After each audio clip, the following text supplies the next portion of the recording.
Hello दोस्तों, नमस्कार। स्वागत है आपका सक्सेस इन हिंदी अकेडमी।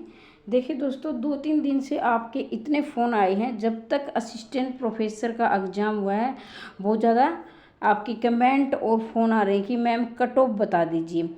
क्योंकि आप ज़्यादा ऐसा होता है इत्तेफाक से कि जब मैंने जो कट ऑफ बताई है, आज तक 1-2 नंबर इधर उधर हुई है। हो सकता है कि मैं ये 100% श्योर नहीं हूँ, हो सकता है कि मेरा अनुमान गलत भी हो, लेकिन इतना तो गलत अब की बार भी नहीं रहेगा। ये मेरी कोशिश रहेगी। तो 1-2 नंबर इधर उधर हो सकता है, लेकिन आप लोगों की डिमांड पर ये वीडियो मैं बना रही हूँ, ठीक है। तो आज हम बात करेंगे HPSC यानी Haryana assistant professor Hindi cut off के बारे में। बहुत दिन से मेरी वीडियो नहीं आई है, इसके लिए मैं माफ़ी चाहूँगी, क्योंकि डाटा को लेकर और नेटवर्क को लेकर काफ़ी समस्या रहती है और उसके समाधान के लिए हम संघर्ष कर रहे हैं। जल्दी ही ऐसी कोशिश करूँगी कि मैं प्रतिदिन वीडियो बनाऊँ आपके लिए, ठीक है। तो अगर आप पहली बार चैनल पर आएँ तो चैनल को सब्सक्राइब करना ना भूलें, क्योंकि प्रतिदिन आपको इस चैनल में हिंदी से संबंधित और भर्तियों से संबंधित जानकारी मिलती रहेगी। तो मैं बात करती हूँ अब है जनरल यानी सामान्य कैटेगरी की।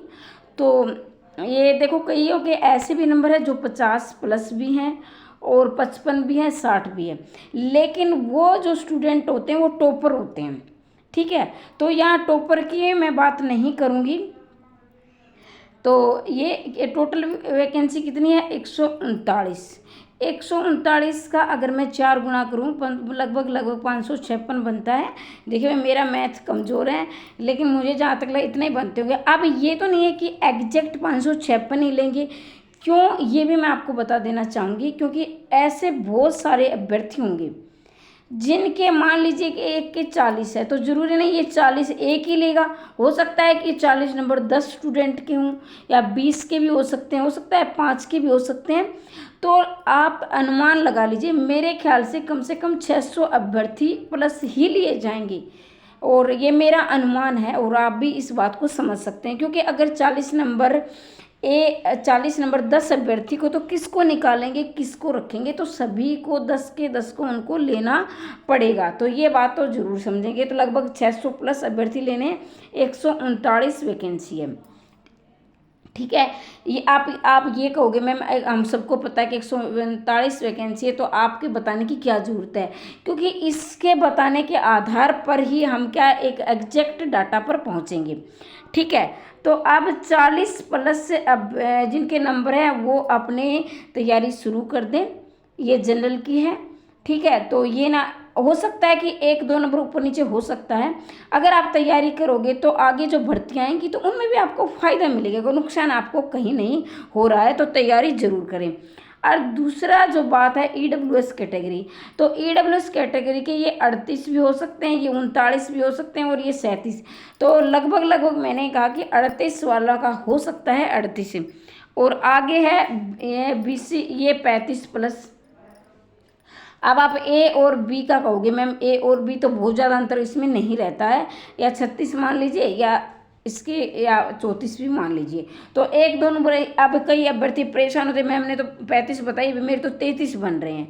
तो वो भी तैयारी जरूर करें, ठीक है। अब दूसरी बात है OSC, यानी जिसको SC पहले ये OC DSC एक में था, तो ये 30 प्लस जिसके SC में, वो अब ये भी हो सकता है कि इसमें सिर्फ 25 वाले भी लिए जाएं।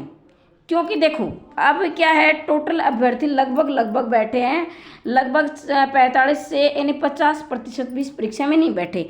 और हमारा क्या है, यानी 12,000 अभ्यर्थी ने लगभग फॉर्म भरा था, 12,000 प्लस ने, लेकिन जो बैठे थे ये 5,000 प्लस ही बैठे थे, ठीक है। लगभग बता रही हूँ, मेरा जो अंदाज़ा था, मेरे पास जो कॉल आ रहे थे कि मैम हमारे रूम में 8 थे, हमारे में 4 थे, हमारे में 12 थे, किसी में 3 भी थे, किसी में 14 भी थे।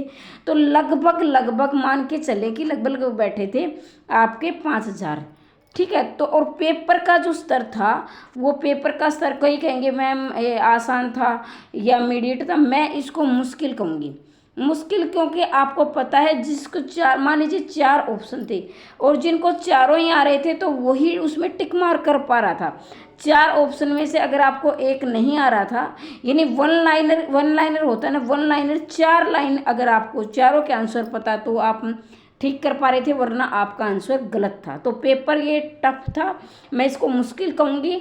और जो इसका स्तर था यूपीएससी स्तर था, क्योंकि सिलेबस था जो नेट के स्तर का था, लेकिन यानी सिलेबस नेट का दिया था, लेकिन जो पेपर बनाया गया था वो नेट से कोई लेना देना नहीं था, यूपीएससी स्तर का था।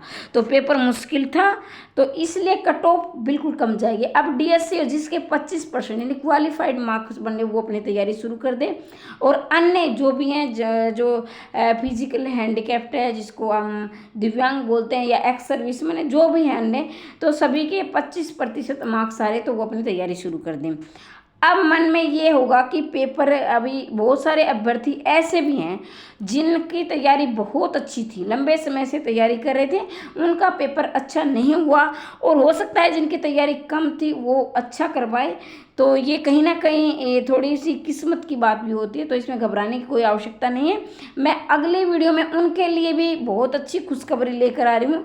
अब ये वीडियो बहुत लंबी हो जाएगी, तो आज के लिए इतना ही। और अभी तक चैनल को सब्सक्राइब नहीं किया है तो सब्सक्राइब करना ना मिले। और जिनके अच्छे नंबर आ रहे हैं, इनसे ज़्यादा है, तो उनके लिए बहुत बहुत शुभकामनाएं। और जिनके कम आ रहे हैं तो वो भी कम नहीं है, उनके लिए भी किस्मत ने दरवाजे खोल दिए हैं, वो अगली वीडियो पर सूचना मिल जाएगी। और हमेशा हंसते रहिए, मुस्कुराते रहिए, दिन दोगुनी रात चौगुनी उन्नति करते रहिए। जय हिंद, जय भारत।